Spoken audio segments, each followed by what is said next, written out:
Hello and welcome to this week's episode of the Metabolic Classroom through insuliniq.com. I appreciate, as always, the fact that you're joining me. I'm delighted to be able to be your professor again for another classroom.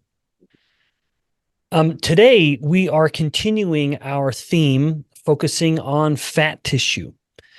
Fat tissue, what I've hoped to impress upon you by now is that it is far more than simply an inert tissue that only acts to store energy for later use. While that is certainly an important part of it, today we're really exploring an oft overlooked aspect of adipose tissue, namely its role as an endocrine organ. Now, you've heard the term endocrine organ before, I'm sure.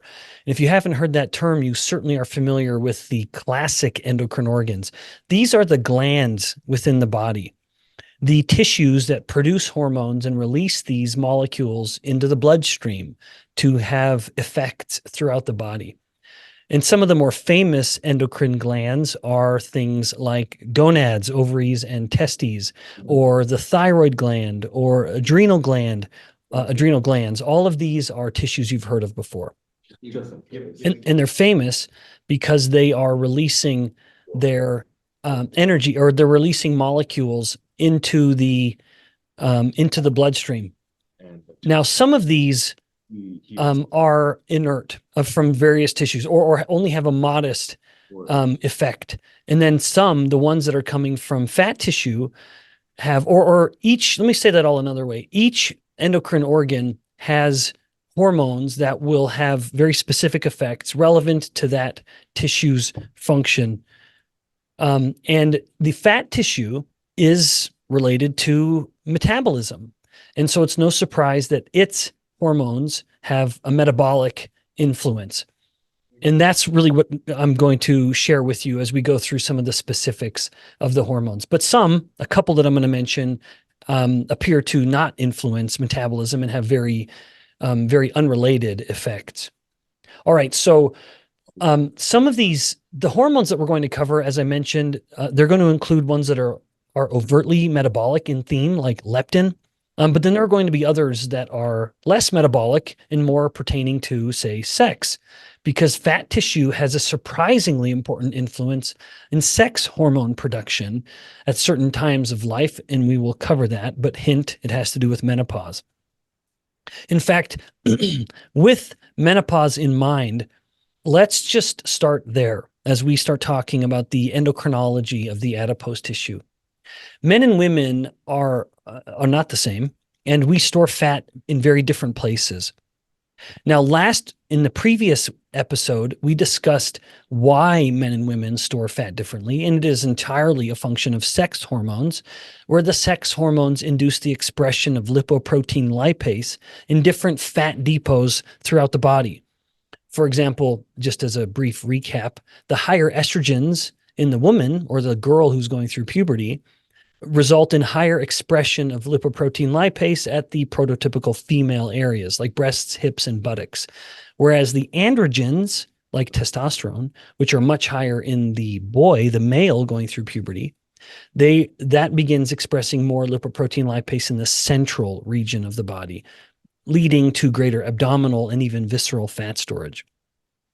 Now, we store fat in different places between the two sexes, and those different depots have differing effects on hormone production. So, for example, in women, because women have relatively much higher levels of subcutaneous fat, it's no surprise that she will have relatively higher levels of the hormone products that come from subcutaneous fat. And I'm going to go into the details of these hormones in more complexity in just a bit. But for example, she will have higher levels of hormones like adiponectin and leptin, which are much more abundantly produced from subcutaneous fat cells than her male counterparts. Whereas the male, while having relatively lower levels of those hormones from fat cells, will have relatively higher levels of hormones or signals that are coming from central or even visceral adipocytes, like TNF alpha. Now, TNF alpha we are justified in calling it a hormone, but it also meets another characteristic, and it is also called a cytokine.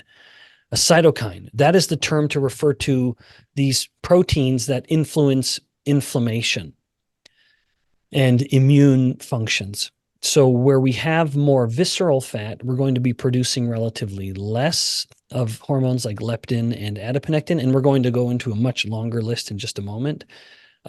And then relatively more of the pro-inflammatory signals. And there's even another one that I'm going to mention in a moment. So where we store fat, which is heavily influenced by our sex, will also then in turn heavily influence the production of hormones. Now let's just talk a little bit more about menopause. Menopause is a unique change in the woman's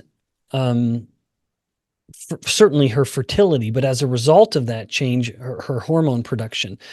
So the main cells of the ovaries that are producing sex hormones are the granulosa cells and the theca cells. And they normally will they will proliferate, or you'll have much more of those cells surrounding follicles, which is a little egg, kind of a wrapped up egg within the ovary.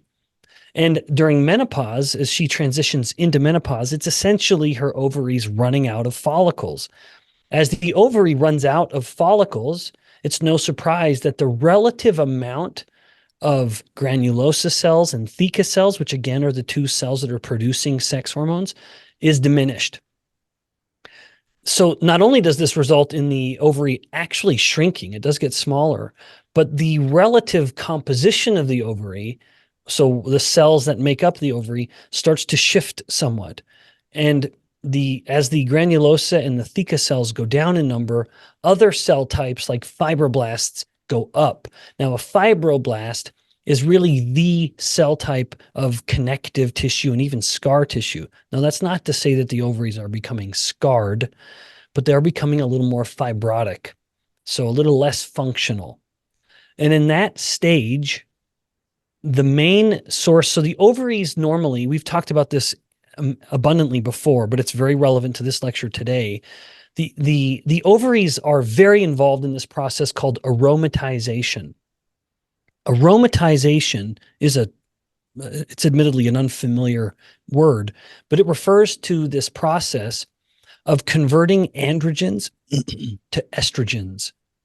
And I am deliberately using the plural. Creating estradiol from testosterone, creating estrone from androstenedione. So taking androgens, the prototypical male sex hormones, and converting them into estrogens, the prototypical female sex hormones. After all estrogens were once androgens. You cannot get to estrogens without first passing through the androgens. And to do that, to actually make that conversion, you need this enzyme called aromatase, which is why we've turned it into a verb and say that we have this process of aromatization. So ovaries are good at aromatizing androgens or converting testosterone to estrogens, if you will. Now, as the theca cells and the granulosa cells are reduced in number with menopause, there's less androgen production and thus less aromatization happening in the ovaries. In this stage of her life, most of her androgens actually are now coming from her adrenal glands, which is a topic for another time because it is its own beast. So the adrenal glands become the primary source of androgens in her body. Now, still, they need to be converted to estrogens. And this is where the fat tissue comes in. Because in the postmenopausal woman, the fat tissue is the main source of estrogens. Now, it's not making them from scratch. Remember, the fat cells are simply pulling in the androgens, and in this case, the androgens that are coming from the adrenal glands, and converting them into estrogens. So I'm just going to repeat all of that because it's a fascinating change in her body as the ovaries become less active. Not that they're gone and not that they're not contributing at all. They still are, but they're no longer the primary source of sex hormones. Most of her androgens, like testosterone, are now coming from her adrenal glands rather than her ovaries. And then most of the androgens that are getting converted into estrogens are doing so in the fat cells rather than the ovaries where it used to happen. So her fat cells in the female with menopause are very, very important in this process. All right. So again, this just to remind you, the overall topic is us talking about the endocrinology of adipose tissue. And here it is very, very relevant because the adipose becomes the primary source of estrogens in the postmenopausal body. Now, I somewhat touched on this as we transition into the next subtopic here, talking about the expression of fat cells. I got a little ahead of myself earlier, but I'm just going to repeat it here because it's relevant as we get into the specifics of the individual hormones themselves. So generally, and you can take this to the bank, it's pretty reliable. Any of the hormones that are coming from the subcutaneous fat are going to be good hormones, metabolically favorable. These are going to be hormones that improve insulin sensitivity, reduce inflammation, and promote satiety in general. Now, some of those things can go sideways, as we'll talk about more in a moment. In contrast, visceral fat tends to be releasing hormones. And again, I'm including pro-inflammatory proteins in this because they do meet the classification of a hormone. They're generally going to be higher from visceral fat. So visceral fats, typically whatever it's releasing is generally going to be less favorable. Not completely. These are generalized statements, no doubt. Now, one other comment on the cytokines that I am inclined to revisit, which is how do we define a hormone? What is a hormone? How does a cell talk to another cell? Well, there are different ways, but if a hormone is released in the blood, if there's a molecule that one cell releases into the blood, and then this molecule flows through the blood and then has an effect at a cell that is somewhere else in the body, that is an endocrine signal. And therefore, based on the way I view it, and specifically as a professor who teaches graduate level endocrinology, I would call that a hormone. Even though in the case of some of these, one in particular that we're going to discuss, it's also called a cytokine because cytokines are the terms, it was the title given to these molecules that will activate immune processes, but it's still a hormone. All right, now let's get into the specific hormones. Let's highlight some of them, emphasis on some of them, because the fat cells are fantastically complicated. That's not the right word. They are fantastically involved endocrine glands. So they secrete a lot, dozens of hormones. And we don't have time to go into all of them, and many of them are kind of boring.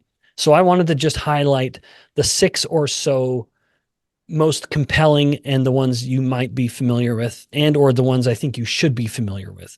And remember, part of my hope as your professor for this classroom is that there is actionable information, actionable either to the manifested with you being able to actually make lifestyle changes or actionable in that it's a relevant or interesting detail that you can then go and teach to someone else. That is always my goal. Can I create teachers? Because you understand the material so well and you see its relevance. All right, the first hormone from fat cells is probably the most famous. To my knowledge, it was in fact the first discovered hormone, namely leptin, from the Greek word leptos, which means thin. Now, the story behind leptin is actually quite interesting, and let me just for kicks elaborate on it, although I wasn't planning on doing this. It's just so interesting. So leptin was discovered in this very large mouse colony housed within a lab. This was a lab on the East Coast at a university, and they found that some of the animals were really, really fat, and they were insatiable with their appetite. They would not only eat all the food you gave them, they would also be nibbling on the pellets, the wood. They would eat their own waste. They were just insatiable, and they would become these fantastically chubby little mice. When they dove into this a little more, they found that there was a particular hormone that was expressed differently in these animals. Indeed, these animals appeared to have little or none of it. And that was what they called leptin. Now, the story ends up getting a little more complicated, including they, of course, patent this. They start producing it. A drug company buys the rights and begins going through clinical trials to test the efficacy of leptin at mitigating human obesity. And it just totally crashes and burns for reasons that we're going to get into now. Why is it that treating an overweight person with leptin doesn't help? It's because they already have a lot of it. And so let's talk about leptin.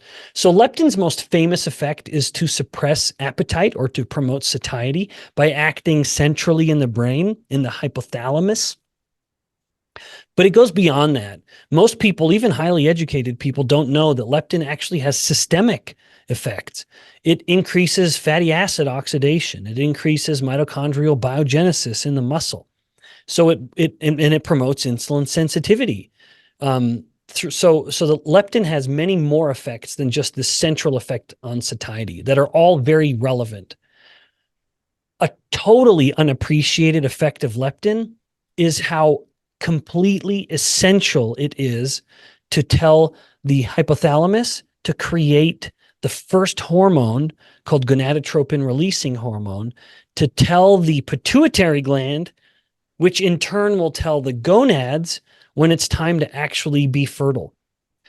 So it is leptin that explains why, in particular, a young woman or even an older woman who's too thin, who doesn't have enough fat tissue, that they will not be fertile. They will not ovulate and have no menstrual cycle. So again, this is why if someone gets too skinny, especially a young woman who's more sensitive to leptin and needs it more, they will not ovulate. They will not menstruate. They will have no menstruation, no menstrual cycle if there's not enough leptin. So as much as we talk about leptin in the context of metabolism, we could also talk about it completely in the context of fertility, because no leptin means no fertility. And let's just pause for a moment and appreciate how genius this is. Yes. Leptin is a signal that comes from the fat tissue. And thus, it kind of becomes a way for the fat tissue to tell the brain that the body has enough fat, enough energy stored that it can undergo the energetically rigorous process of fertility, of getting pregnant. After all, the female body has to carry the metabolic burden of pregnancy and even the metabolic demands that come with lactation, which is considerable. So all of that fat tissue is essentially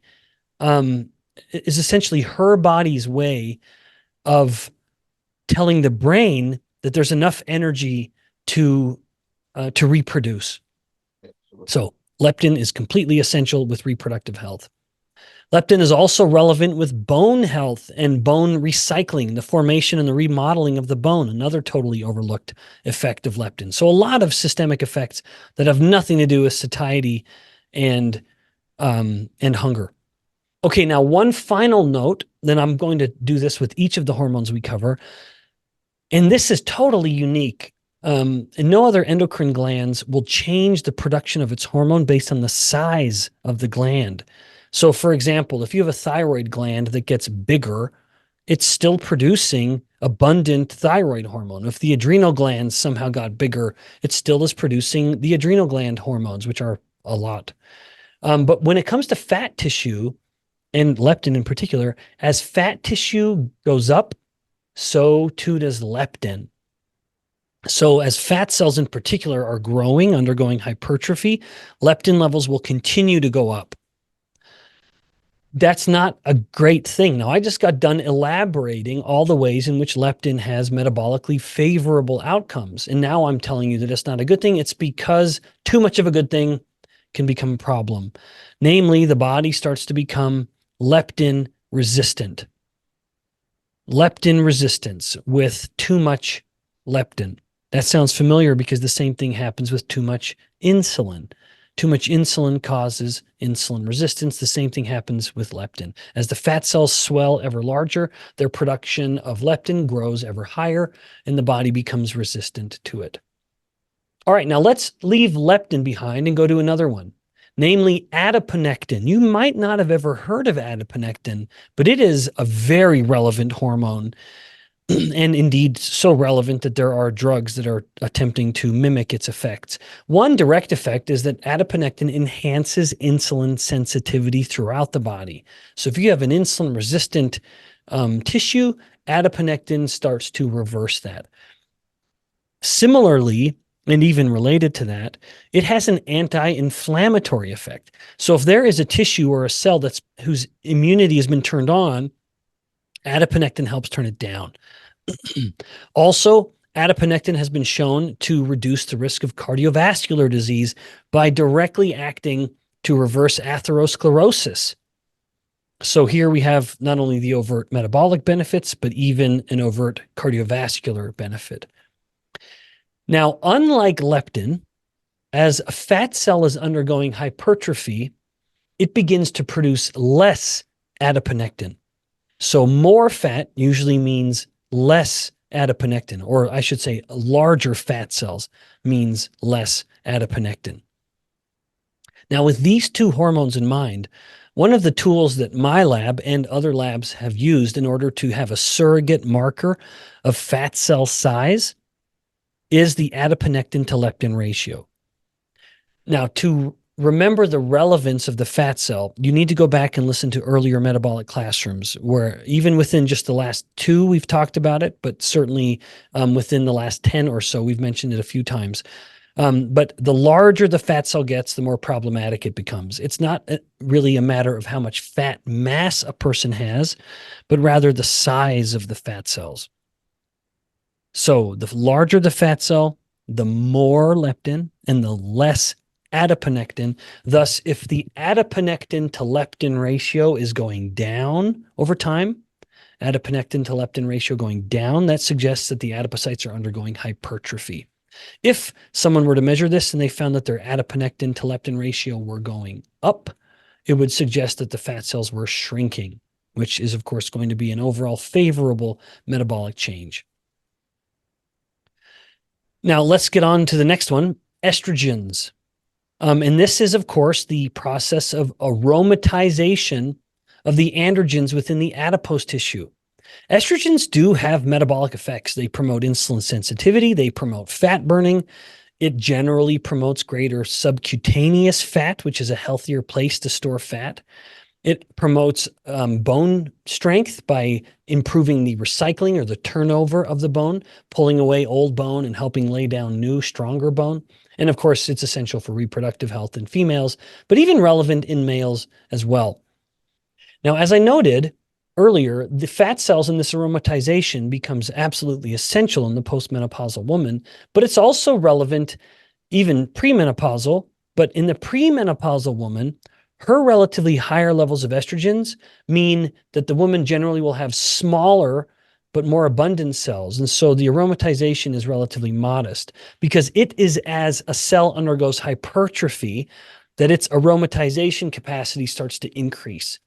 Now, this becomes very relevant in men because in men who start to gain more weight, they generally will gain more weight through hypertrophy.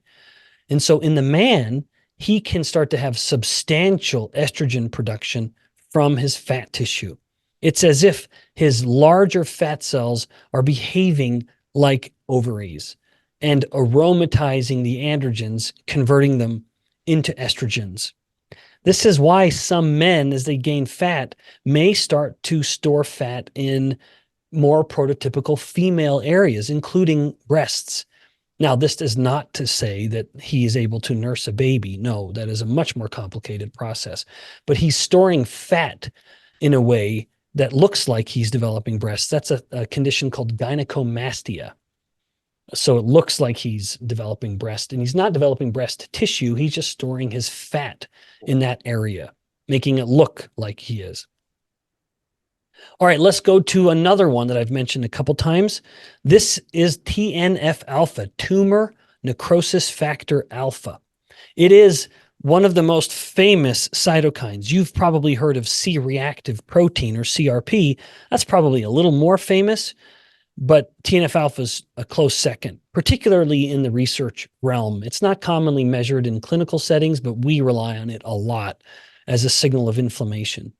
TNF alpha directly causes insulin resistance. In fact, this is why in the past you've heard me talk about inflammation as a primary cause of insulin resistance. It's because things like TNF alpha can just come to a cell and cause that cell to become insulin resistant.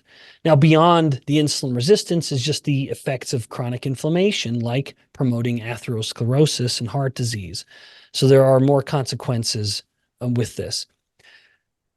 Now, think for a moment. Given everything I've just described, how do you think TNF alpha levels are affected by adipocyte hypertrophy? Does the swelling adipocyte create more TNF alpha or less? Yes, it creates more. I'm sure that's what you were thinking, and full marks for you. So as the adipocyte swells, so too does TNF alpha production. It goes up accordingly, promoting more insulin resistance and promoting more inflammation. Now let's get to one other one that I'll be very brief with, because I still have one more that I want to spend some time on because it's just so fascinating. It's going to blow your mind. So this next one that I'll be brief with is also a cytokine, but it's also a hormone because it flows from one cell type and impacts another through the blood. But it's also a clotting factor. And that by clotting, I mean clotting, a blood clot.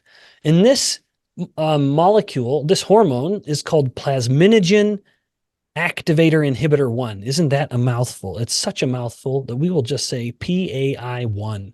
And if you want to look it up, you can just type in PAI1 and you'll get all the hits you want. So PAI1 will directly promote the formation of clots. Well, it actually prevents the breakdown of clots, because it's one thing to form a clot, but we have in place mechanisms to get rid of the clot through a normal process. Because sometimes we want a clot. Sometimes we want to stop blood from leaking out of a blood vessel if it's a bruise or a cut or whatever. But we need to be able to break those clots down. PAI1 stops the breakdown of the clot. And thus, someone with more PAI1 will have a greater tendency to form clots. And this could very much be at the heart of why people who are overweight or obese have a much higher risk of heart disease, mortality, or complications. Because if you're just forming more clots, you're going to have a much easier time developing a stroke or an infarction or heart attack. Now, I'm sure you've already come to this conclusion, but just to confirm it and put a fine point on it, the larger the fat cell gets, the more PAI1 levels go up. Okay, the last one. Some of you more astute students in the metabolic classroom have been wondering about the other fat depot that I've not mentioned yet today. We've talked about subcutaneous fat. We've talked about visceral fat. Can you remember the other one? Brown fat. So brown adipose tissue is a unique fat type. And yes, even it is involved in the endocrinology of adipose tissue, producing several hormones. I only want to mention one, and that is triiodothyronine. Now, do you hear something familiar? It is a long, multi-syllabic hormone, triiodothyronine. This is the active form of thyroid hormone, also called T3. T3 is heavily produced from brown adipose tissue, but not all the time. Now, let me just explain this in a little bit of detail. You're, of course, very familiar with the thyroid gland. Thyroid hormone is one of the most important signals in the body for setting metabolic rate and overall metabolic health. Higher thyroid hormone within reason generally is going to be a metabolically favorable scenario. Now, please emphasis italicized within reason. If it goes too high, it just becomes purely harmful, purely pathogenic. But on average, people who have slightly higher levels within a physiological range with T3 will be a little leaner and less more resistant to things like weight gain and diabetes and insulin resistance. Now, the thyroid gland produces a relatively modest amount of T3. It produces relatively more amounts of the inactive form called thyroxine, which is T4. And then T4 will have one of the iodine molecules stripped off of it as it moves into various tissues throughout the body. So the thyroid gland releases T4. Tissues throughout the body will pull in the T4 and release it as T3. And so the whole body is sort of helping in this process of actually creating T3. And when brown adipose tissue is turned on, like through cold therapy or through a little bit of caffeine or through exercise, when brown adipose tissue is turned on, it becomes the highest producer of T3. It begins pulling in more T4 than any tissue and releasing more T3 than any tissue. And this, of course, this is a potent activator of metabolic rates. So therefore, cold exposure is not only stimulating brown adipose tissue to burn more calories and produce heat, but it also enhances the local production of T3 or the conversion of T4 into T3, making something like cold immersion one of the most potent stimuli for increasing thyroid hormone, active thyroid hormone production. And then that T3 not only further stimulates the brown adipose tissue itself through a process that we commonly refer to as an autocrine effect. So autocrine is when a cell produces a hormone that stimulates itself. But then there is, of course, the endocrine effect, which is when the brown adipose is just releasing the thyroid hormone into general circulation. I know cold therapy is uncomfortable. Believe me, I know. As much as I've done it in the past, I still just shudder to actually get in that bath and shiver. But I try to do it. All right. That is it for the day. So we've talked about some of the sex-specific differences, mostly as a result of sex determining where we store fat, but then also the complications or the mystery of menopause when it comes to metabolism. And then we covered some of the specific effects, not only what the hormones do, but also how they are changed when fat cells get big. Leptin, adiponectin, estrogens, TNF-alpha, Plasminogen activator inhibitor 1, PAI1, and T3, the active form of thyroid hormone. Thanks for tuning in. I hope that this has been a very insightful and enlightening conversation, and that you feel like you know a lot more about the endocrinology of adipose tissue. Until next time in the metabolic classroom, remember, more knowledge, better health.